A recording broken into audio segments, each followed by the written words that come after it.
కళాకారుల ఆత్మబంధు చలనచిత్ర రంగానికి టీవీ రంగానికి రంగస్థలానికి ఒక ఊపు ఇచ్చినటువంటి పెద్దలు ఐఏఎస్ ఆఫీసర్ ఎంతో ఎత్తు ఎదిగిన ఒదిగుండే మనిషి పూర్వ తెలంగాణ రాష్ట్ర ఎన్నికల ప్రధాన అధికారి మా అందరికీ మెయిన్ ఈ award committee chairman Bharat cultural academy గౌరవ అధ్యక్షులు శ్రీమాన్ సి పార్థసారథి గారు ముఖ్య అతిథిగా తమ స్పందన తెలియవలసిందిగా కోరుతున్నాను.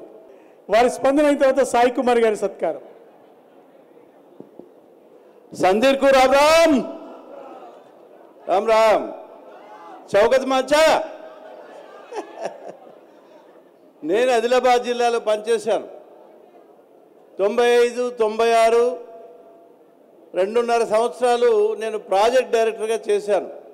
మీ ఐటీడీఏ ప్రాజెక్ట్ ఆఫీసర్ కీర్తిశేషులు పి సుబ్రహ్మణ్యం గారు, డాక్టర్ రమేష్ గారు వారందరూ ఐటీడీఏ ప్రాజెక్ట్ ఆఫీసర్స్గా గిరిజన ప్రాంతాల్లో చాలా సేవలు అందించారు. మీ అందరికీ తెలుసు. తుకారాం గారు ఫస్ట్ గోండ్ ఐఏఎస్ ఆఫీసర్, అతను నిజామాబాద్ కలెక్టర్గా చేశారు. నేను వారితో పాటు పనిచేశాను. వారు ఇప్పుడు మన మధ్యలో లేరు, బట్ వారు ఫస్ట్ గోండ్ ఐఏఎస్ కాబట్టి మీ మధ్య ఈరోజు వారిని గుర్తు చేసుకుంటూ ఉన్నాను.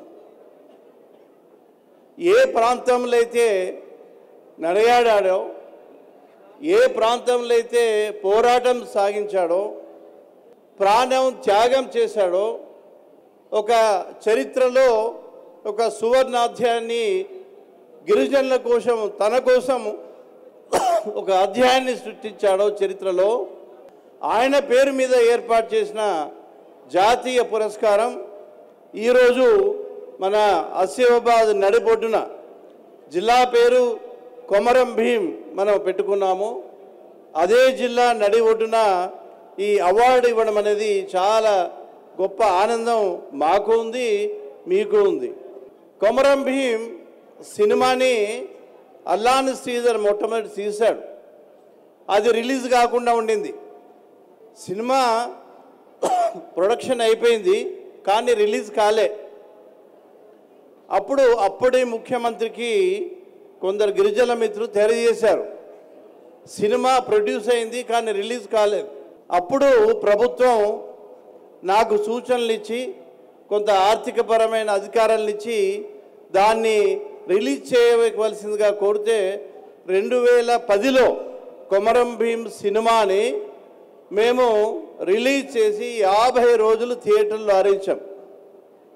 సో కొమరం భీం సినిమాకి, అట్లాగే నాగబాల సురేష్ కుమార్ చాలా పెద్ద సీరియల్ తీశాడు కొమరం భీమిందే. అందుకోసమే అతనికి 4 నంది అవార్డ్స్ వచ్చాయి 2014లో.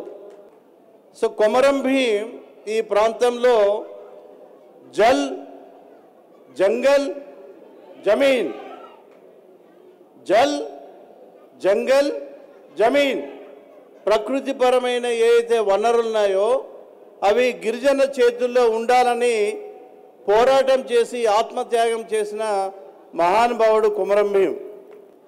ఆయన మనము చిరస్మరణీయుడు. మన ఆసిఫాబాద్ జిల్లా కొమరం భీం జిల్లాగా నామకరణం చేయడం మనందరి అదృష్టంగా నేను భావిస్తాను. ఆయన యొక్క జీవిత చరిత్ర తప్పకుండా మనందరికీ ఒక స్ఫూర్తిదాయకంగా ఉంటుందని నేను భావిస్తూ ఉన్నాను. అడవి మీద హక్కుల కోసం ఒక సింహ స్వప్నంలా ఆయన అప్పటి నిజాం సర్కార్ను ఎదిరించి ప్రాణత్యాగం చేయడం మీ అందరికీ తెలుసు. నాకు సంతోషకరమైన విషయం ఏంటంటే వారి మనమడు ఈరోజు మన మధ్య సోని ఆయన మన మధ్యలో ఉండడం నాకు చాలా సంతోషంగా ఉంది. సాయి కుమార్ గారికి కొమరం భీం పేరు మీద కొమరం భీం ఆసిఫాబాద్ నడిబొడ్డులో ఆయనకు జాతీయ పురస్కారాన్ని ఇవ్వడం వారికి నిజంగా ఒక అదృష్టంగా నేను తెలియజేస్తా ఉన్నాను. 50 సంవత్సరాల ప్రస్థానంలో వందలాది సినిమాల్లో వారు గొప్ప నటుడుగా ఉన్నారు. సాయి కుమార్ గారు కన్నడ, తెలుగు, తమిళ్, మలయాళం, హిందీ ఇవన్నీ భాషల్లో బహుభాషా ప్రవీణుడు. అన్ని భాషల్లో అతను నటుడుగా రాణించాడు. అంతేకాదు డబ్బింగ్ అంటే మీకు అందరికి తెలీదు. రాజశేఖర్ మన తెలుగు హీరోలు, సుమన్ ఇద్దరు తెలుగు హీరోలకి ఆయన గళాన్ని అద్దె ఇచ్చాడు. కమల్ హాసన్, రజనీకాంత్, ముమ్ముట్టి, మోహన్ లాల్ వీరందరికీ సాయి కుమార్ గారు తన గళాన్ని అరువిచ్చి ఆ హీరోల యొక్క ఒక స్టామినాని, ఒక స్థాయిని పెంచిన ఒక క్రెడిట్ సాయి కుమార్కి దక్కుతుంది. వారందరికీ గళాన్ని ఇచ్చారు. అతని డైలాగ్స్ మన చెవుల్లో మారుమోగుతూ ఉంటాయి.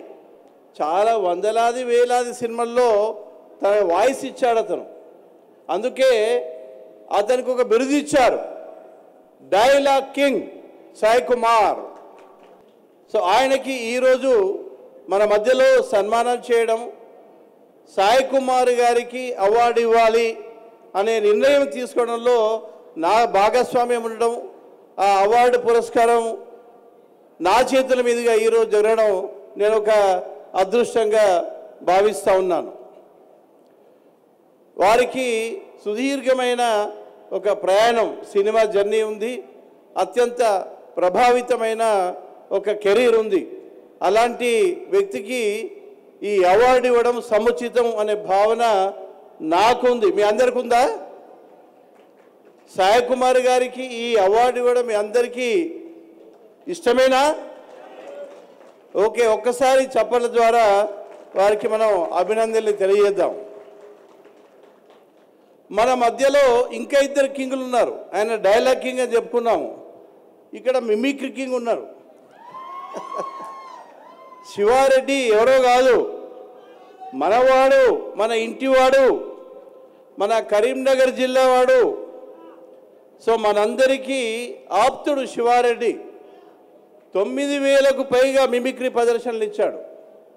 ఎన్నో సినిమాల్లో, టెలివిజన్ కార్యక్రమాల్లో భాగస్వామ్యం పంచుకొని ఇప్పుడు ఏ రకంగా అయితే మీ అందరినీ మెస్మరైజ్ చేశాడో ప్రజలందరిలో ఒక మంచి స్థానం ఆయనకుందని చెప్పి తెలియజేస్తూ ఉన్నాను. ఈ వేదిక మీద ఆయనకు సన్మానం చేసుకోవడం మనం అందరము ఒక అదృష్టంగా భావిద్దాం. బాబుమోహన్ గారు ఎక్స్ మినిస్టర్గా చేశారు. ఆయన ఒక్క సినిమా, ఆ పేరు చెప్పండి, ఒక్క సినిమా 100 రోజులు ఆడింది, మాయలోడు. ఆ సినిమాలో హీరో అతనే. సో ఆ సినిమా చాలా గొప్ప సినిమాగా ఆయన కెరీర్లో ఉంది. బాబుమోహన్ గారి మాటలు వినగానే మనందరికీ ఎంత ఆనందం కలుగుతుందో, ఆ ఆనందాన్ని మీరు ఎంత భద్రంగా మీ హృదయాల్లో దాచుకున్నారో మనందరికీ తెలుసు. వారికి ఈరోజు మనం సాయి కుమార్తో పాటు సన్మానం చేసుకున్నాం. ఇంకా చాలామంది సినిమా ఇండస్ట్రీ నుంచి వచ్చారు. ఇప్పుడు మీ ఊరు అతను మన నాగేశ్వరరావు గారి అల్లుడే ఇప్పుడు ప్రొడ్యూసర్గా ఉన్నారు, నక్కా రాహుల్ యాదవ్. అంటే ఇటువంటి వాళ్ళు ఎందుకు ఈరోజు సన్మానం చేసామంటే, వారు మీ దగ్గరున్న యువతీ యువకులకి ఎంతోమందికి సినిమాల్లోకి పోవాలి, టెలివిజన్లోకి పోవాలి, మేము రాయాలి, డైరెక్షన్ చేయాలి, నటించాలి అన్న ఏదైతే ఒక ఆస్పిరేషన్ ఉందో యువతీ యువకుల్లో, వాళ్ళందరికీ ఒక స్ఫూర్తిగా మీరు నక్కా రాహుల్ యాదవ్ని తీసుకునాలి. అట్లాగే నాగబాల సురేష్ కుమార్, ఒకసారి సురేష్ కుమార్కి మనందరి కరత్వాల దొరదాన్ని అభినందించేద్దాం. అతను చెప్పాడు ఎన్ని నందులు వచ్చాయి ఇవన్నీ చెప్పాడు. టెలివిజన్ ఇండస్ట్రీ 24 క్రాఫ్ట్స్ ఉంటాయి, దాంట్లో చాలా యూనియన్స్ ఉండి. నేను 5 సంవత్సరాలు మేనేజింగ్ డైరెక్టర్ సినిమాలకి, టీవీకి, నాటకాలకి నేను 5 సంవత్సరాలు మేనేజింగ్ డైరెక్టర్గా చేశాను. అప్పుడు ఈ టీవీ పరిశ్రమలో ఎవరైతే పనిచేస్తారో యాక్టర్సు, సాంకేతిక నిపుణులందరినీ ఒక వేదిక మీద తీసుకొద్దాం, ఒక్క యూనియన్ తయారు చేద్దామని చాలా ఇనిషియేటివ్ తీసుకొని ప్రయత్నం చేశాను. నా వల్ల కాలే. అది సురేష్ కుమార్ వల్ల ఈరోజు సాధ్యమైంది. ఆయన ఎన్నో శిక్షణ కార్యక్రమాలు చేస్తూ ఉన్నాడు. దానివల్ల ఆల్రెడీ మనకి ఆదిలాబాద్ జిల్లాలో మంచిర్యాల్, బెల్లంపల్లి, నిర్మల్ ఇలాంటి చాలా ప్రదేశాల్లో ఉన్న కళాకారులకి చాలా అవకాశాలు ఈ 10 సంవత్సరాల్లో దక్కాయి. మీ అందరికి తెలియదు ఆ విషయం. సో అతను మీతోనే ఉంటాడు. అతని సొంత ఊరు ఆసిఫాబాద్ కాబట్టి అందుకోసం తన సొంత ఊర్లోనే ఈ కార్యక్రమం చేయాలి, గ్రాండ్గా మీ అందరి ముందు చేయాలి. అది కొమరం భీం ఒక యోధుడి పేరు మీద, మహానుభావుడి పేరు మీద ఉన్న అవార్డు కాబట్టి అది ఈ గడ్డ మీదే చేయాలని ఒక మంచి సంకల్పంతో ఈ కార్యక్రమము సురేష్ కుమార్ చేస్తూ ఉన్నారు. వారందరికీ నేను అభినందనలు తెలియజేస్తూ ఉన్నాను. మన మధ్య 3 ప్రజాప్రతినిధులు ఉన్నారు. గౌరవనీయులు నాగేష్ గారు పార్లమెంట్ సభ్యులు. నేను ప్రాజెక్ట్ డైరెక్టర్గా ఉన్నప్పుడు అప్పుడే వారు మినిస్టర్ అయ్యారు. నేను 90-96లో ప్రాజెక్ట్ డైరెక్టర్గా ఉన్నప్పుడు వారు మినిస్టర్గా ఉన్నారు. వారి తండ్రి టీచర్గా ఉండే అప్పుడు కూడా వారు నాకు తెలుసు. సో వారి కెరీర్ ఎమ్మెల్యేగా, ఎంపీగా, మినిస్టర్గా నాకు బాగా సన్నిహితంగా ఉన్నారు. నాగేష్ గారు చాలా సౌమ్యులు, ఎప్పుడూ ప్రజలతో ఉంటారు, ప్రజాసేవ చేసుకుంటుంటారు. వారికి నా ధన్యవాదాలు తెలియజేస్తూ ఉన్నాను. శ్రీమతి కోవలక్ష్మి గారు, వారి తండ్రి గారు ఇక్కడ మినిస్టర్గా చేశారు. భీమరావు గారు చాలా చురుకైన రాజకీయంగా ముందుకెదిగిన వ్యక్తి. వారి కుమార్తె ఇప్పుడు 2వ టర్ము ఇక్కడ శాసనసభ్యులుగా ఉన్నారు. ఈ జిల్లా పేరు కొమరం భీం పెట్టడంలో మీ మేడం చాలా శ్రద్ధ వహించారు. చాలా పట్టుదలతో గవర్నమెంట్లో కృషి చేశారు కాబట్టి ఈ జిల్లా పేరు కొమరంగా వచ్చిందని సందర్భంగా నేను తెలియజేస్తూ ఉన్నాను. అట్లాగే ప్రజా జీవితంలో చాలా కాలం నుంచి ఉన్నారు అరిగెల నాగేశ్వరరావు గారు. నేను పీడీగా ఉన్నప్పటి నుంచి 30 సంవత్సరాల నుంచి నాకు తెలుసు. ఆయన ఫారెస్ట్ డెవలప్మెంట్ కార్పొరేషన్ చైర్మన్గా చేశారు, జడ్పీటీసీ మెంబర్గా చేశారు. 10 ఉన్నా లేకపోయినా మీ అందరితో మంచి సంబంధాలు ఉంచుకొని ఒక చురుకైన నాయకుడిగా మీ అందరి అభిమాని చూరగొన్నాడు. ఇంకా నాతోటి అధికారులు జిల్లా కలెక్టర్గా ఉన్నారు. చాలా యువకుడు, చాలా నాకు మంచి మిత్రుడు జిల్లా కలెక్టర్ గారు. మీరు ఏ సమస్య ఉన్నా వారి దగ్గరికి వెళ్ళండి. అట్లాగే ఎస్పీ గారు శ్రీనివాసరావు గారు కూడా చాలా చురుకైన ఆఫీసర్. మీకే సమస్య ఉన్నా గిరిజన మిత్రులకి ప్రధానంగా నేను తెలియజేస్తున్నాను, ఎలాంటి సమస్య ఉన్నా, మీకు ఎలాంటి ప్రాబ్లమ్స్ ఈ ప్రాంతంలో ఉన్నా మీరు నేరుగా జిల్లా కలెక్టర్ గారిని, ఎస్పీ గారిని కలిస్తే తప్పకుండా మీకు ఒక పరిష్కారం దొరుకుతుందనే ఒక విశ్వాసం నాకుంది. చాలా యువకులైన ఆఫీసర్స్ మీకు వచ్చారు. దీపక్ గారు అడిషనల్ కలెక్టర్గా వచ్చారు. అమ్మాయి శ్రద్ధా శుక్ల గారని, ఆమె ఉత్తరప్రదేశ్, అక్కడి నుంచి ఇక్కడ సబ్ కలెక్టర్గా చేస్తున్నారు. ఇప్పుడిప్పుడే మీ ప్రాంతం, మీ ప్రజల గురించి, మీ సమస్య గురించి అవగాహన చేసుకునే పరిస్థితిలో ఉన్నారు. మీరు వారి దగ్గరికి వెళ్తూ ఉంటే మెల్లిమెల్లిగా ఈ ప్రాంత సమస్యల గురించి ఒక అవగాహన కలిగి మీకు తప్పకుండా మంచి జరిగే అవకాశం ఉందని నేను తెలియజేస్తూ ఉన్నాను. ఆసిఫాబాద్ వచ్చిన తర్వాత ఒక బాధాకరమైన అంశాన్ని తెలియజేస్తాను. కొత్త జిల్లాలు వచ్చిన తర్వాత చాలా జిల్లాలు నేను తిరిగాను. చాలా జిల్లాలు బాగా ముందుకెళ్ళిపోయినాయి, డెవలప్ అయినాయి. ఆసిఫాబాద్ ఊరు మాత్రం ఇంకా నాకు పల్లెటూరులాగానే కనిపిస్తుంది.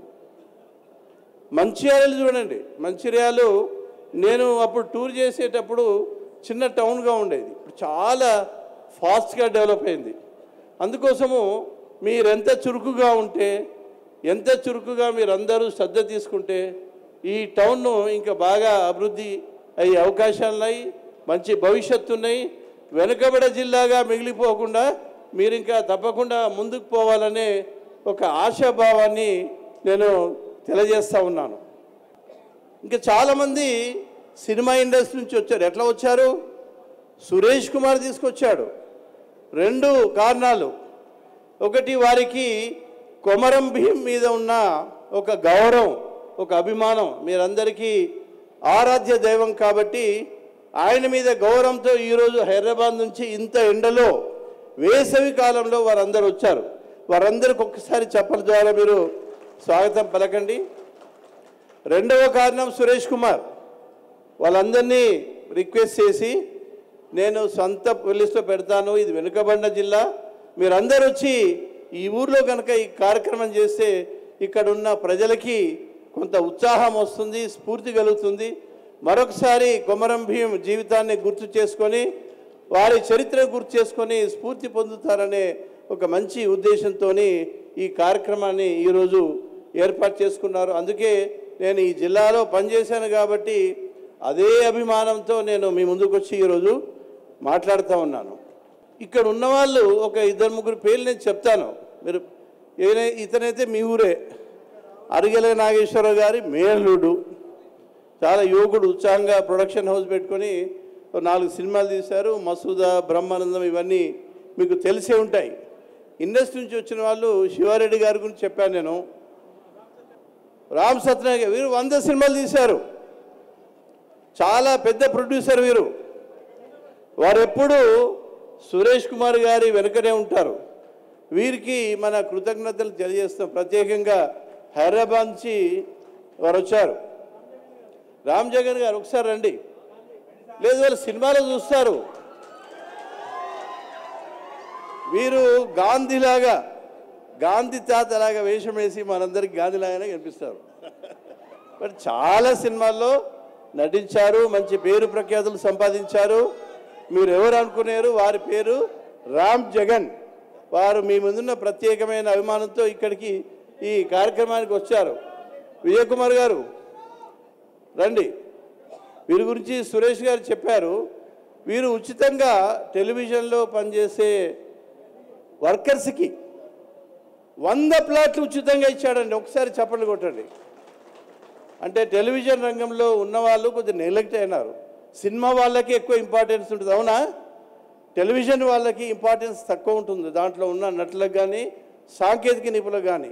సో అటువంటి వాళ్ళకి ఒక టీవీ నగర్ ఏర్పాటు చేద్దామని వీళ్ళు అనుకొని ఒక తన వంతుగా 100 ప్లాట్లని ఉచితంగా ఇచ్చారు విజయ్ కుమార్ గారికి. వారికి నేను కృతజ్ఞత తెలియజేస్తాను. ఇంక అందరు కవర్ అయినారా? నువ్వు మిస్ అయిన వాళ్ళు. గోండ్స్కి చాలా గొప్ప చరిత్ర ఉంది, సంస్కృతి ఉంది. అంకమరాజు లాంటి మహారాజు 450 సంవత్సరాల కింద ఈ భూమి మీద రాజుగా ఉండి అప్పుడున్న గోల్కొండ రాజులని, తర్వాత చాందా రాజుల్ని ఎదిరించి పోట్లాడాడు. అప్పుడున్న ప్రజల కోసం, సుఖశాంతి కోసం ప్రయత్నం చేసి ఆయన ప్రాణత్యాగం చేశారు. ఆయన పేరు మీదే సమాధి ఉంది. ఆ సమాధి దగ్గరికి వెళ్ళి మేము అందరం వెళ్ళి ఒకసారి గౌరవ సూచకంగా ప్రేయర్ చేశాం. రామ్జీ గోండ్ మనకి స్వాతంత్రోద్యమం తెలుసు, కానీ వీరందరికీ ఒక వాస్తవం తెలియదు. 1857లో మీరందరూ చదువుకున్న వాళ్ళకి తెలుసు, సిపాయి మ్యూట్నీ, మొదటి స్వాతంత్ర తిరుగుబాటు. అది 50లో జరిగింది. సిపాయి మ్యూట్నీ జరిగింది, అందరికి తెలుసు. కానీ దానికి అంకురం పెట్టింది రామ్జీ గోండ్ అండి. ఆయన అప్పుడున్న బ్రిటిష్ సర్కార్ని ఎదిరించి, ఆయనతో పాటు చాలామంది, నిర్మల్ దగ్గర ఒక మర్రి చెట్టు ఉంది, ఎంతమంది తెలుసు? 1000 ఉరుల మర్రి చెట్టు. అంటే రామ్జీ గోండ్తో పాటు మరో 1000 మంది పోరాట యోధుల్ని ఆ మర్రి చెట్టుకు ఉరిదీశారు. సో అలాంటి చరిత్ర ఉన్న మహాయోధుల ప్రాంతం మీది, వారు నడియాడిన ప్రాంతం మీదని చెప్పి నేను తెలియజేస్తూ ఉన్నాను. ఇక్కడున్న పెద్దలకి నేను కోరేది ఒకటే, ఇంత పెద్ద చరిత్ర ఉంది, సంస్కృతి ఉంది, మీ ఆచారాలు, వ్యవహారాలు, పండుగలు, పుస్తకాలు, మ్యూజిక్ ఇన్స్ట్రుమెంట్స్, మీ కళలు ఎన్నో చాలా ఉన్నాయి. అవన్నీ ఈ ఆధునిక సంస్కృతితోని కాస్త దెబ్బతింటూ ఉన్నాయి. పాశ్చాత్య సంస్కృతి వలన భారతదేశంలో ఉన్న మన సంస్కృతి ఎలాగైతే కొంత ప్రభావానికి లోనవుతుందో, అలాగే మన గౌండ్ సంస్కృతి కూడా అలాంటి ప్రభావానికి లోనవుతుంది. మన ప్రభుత్వం కానీ, ప్రజాప్రతినిధులు కానీ, ఇక్కడ ఉన్న పెద్దలందరూ ఒక సంకల్పంతో ఈ చరిత్రని మనము పరీక్షించుకోవాలి. కొన్ని ఆనవాళ్ళు లేకుండా పోతున్నాయి, కొన్ని వాటికి చరిత్ర లేకుండా వెళ్ళిపోతున్నాయి. మనం అవన్నిటిని మర్చిపోతే మనకు చరిత్ర ఉండదు, మనకు సంస్కృతి పరంగా ఒక ఐడెంటిటీ ఉండదు. మీ గోండ్ రాజు కొన్ని 100 సంవత్సరాలు పరిపాలించారు ఈ ప్రాంతాన్ని. వారి చరిత్రను మనం బయటకు తీసుకురావాల్సిన అవసరం ఉంది. మీరందరి మధ్య చూసుకుంటారు, మరాఠాల చరిత్ర బయటకు వస్తూ ఉంది, చోళరాజుల చరిత్ర బయటకు వస్తూ ఉంది. అవన్నీ కనుమరుగైపోయినాయి. ఇప్పుడిప్పుడే అన్ని వాస్తవాల్ని తీసుకొచ్చి ప్రజల్ని మోటివేట్ చేస్తూ ఉన్నారు. అలాగే గోండు రాజుల చరిత్ర, మీ సంస్కృతి మనం పైకి తీసుకొచ్చి ప్రజలకు తీసుకెళ్ళి దాన్ని పరిరక్షించుకోవాల్సిన బాధ్యత మనందరి మీద ఉంది. దీనికోసం సినిమాలు తీస్తామా, సీరియల్ తీస్తామా, పుస్తకాలు వేస్తామా, డాక్యుమెంటరీ తీస్తామా, ఏ రకంగా చేస్తామనేది మీరందరూ ఆలోచించుకోవాల్సిన ఒక సందర్భం ఉందని నేను తెలియజేస్తూ, చివరిగా ఆదిలాబాద్ జిల్లా అడవుల జిల్లా, అందమైన జిల్లా, అందమైన సరస్సులు, వాగులు, వంకలు, సెలయేర్లు, మంచి ప్రకృతికి సంబంధించిన అంశాలు ఎన్నో మన జిల్లాలో ఉన్నాయి. ఆదిలాబాద్ మొత్తం జిల్లా గురించి చెప్తున్నాను. కానీ ఈ జిల్లాకి వచ్చి ఎవరు షూటింగ్ చేయట్లే. ఈ పెద్దలందరూ ఈ విషయాన్ని గ్రహించి సినిమాల షూటింగ్ ఇక్కడ మన జిల్లాలో కనుక చేస్తే ఇక్కడున్న స్థానిక ప్రజలకి ఎక్స్పోజర్ వస్తుంది, ప్రాంత అభివృద్ధి జరుగుతుంది, వాళ్ళకు కొన్ని అవకాశాలు దొరుకుతాయి, ఉపాధి అవకాశాలు దొరుకుతాయి, చాలా మంచి జరుగుతుంది. దీన్ని జిల్లా కలెక్టర్ గారు, ఎస్పీ గారు కొన్ని సమస్యలు ఇప్పుడు మీ నక్కా రాహుల్ యాదవ్ గారు తెలియజేశారు. అలాంటి సమస్యల్ని ఒక సమావేశం ఏర్పాటు చేసుకొని ఎవరైతే ఇట్లాగా ముందుకు రావాలన్నారో వారికి మనం స్థానికంగా చిన్న సమస్యలు ఉంటాయి ప్రభుత్వ పరంగా, వాటిని కనుక పరిష్కరించి మనం ముందుకు తీసుకెళ్తే మన జిల్లాకి ఇంకా మంచి జరిగే అవకాశం ఉందని తెలియజేస్తూ, లాస్ట్ కొమరం భీం.